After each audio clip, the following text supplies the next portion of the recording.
Welcome back to the channel, everybody, and by now the majority of you should have this action figure in your hands, or you're about to acquire it.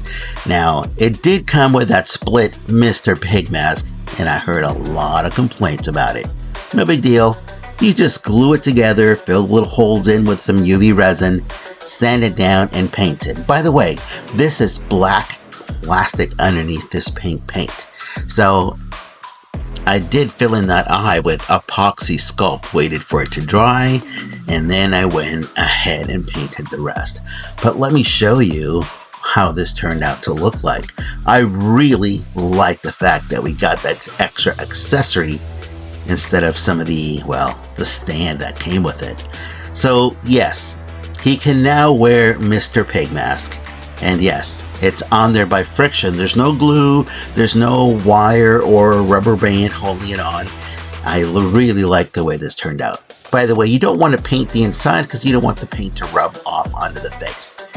You can hold it with his hand and it looks pretty cool. And yes, he's in the head swap in the section that's coming up. But let me show you how I started by painting this. So as I mentioned, I glued this together, filled in the cracks with the UV resin, and this is black plastic underneath. So I wanted everything to have the same tone. So I went ahead and painted it white because I want my pinks to look pink. I don't want them to look that dark of a pink like that's here.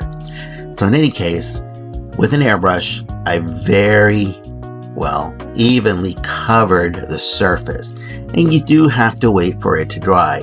And I'm using ink, not acrylic opaque paints. I'm acrylic ink is what I'm using. It dries really well. It takes a while to this rubber, and it does a good job. Here is the finished look on that first coverage of the white. Now, I do have to go back and paint in the pinks. But before I did that, I covered the eyes after it dried with this liquid mask, which is generally a Liquitex product, and it is it's a latex. It's a rubber latex. Liquid latex is what it is. So you apply it very carefully just to the eyes, because you can just peel it away and you'll have a white eye.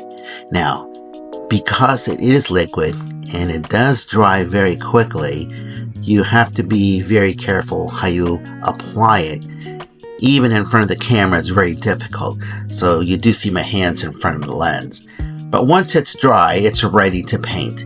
And it's really a good choice to use instead of using masking tape or having to go back over with white paint. If you have any details that you want to bring out, you can do that later. But at this point, we're just covering the eyes with liquid mask. Wait for it to dry, paint it, and then peel it away. Let's take a look how this turned out. I really like the way this turned out. Well, you saw it in the beginning of the first clip, but this is showing you the actual process. Now I'm going back in here and painting in the pinks. And this is totally up to you. If you want a softer pink, a little more realistic look, that's fine. I wanted it to look like the mask that it actually came with. So I went with just a little bit deeper on the pinks. I did spray down the light pink.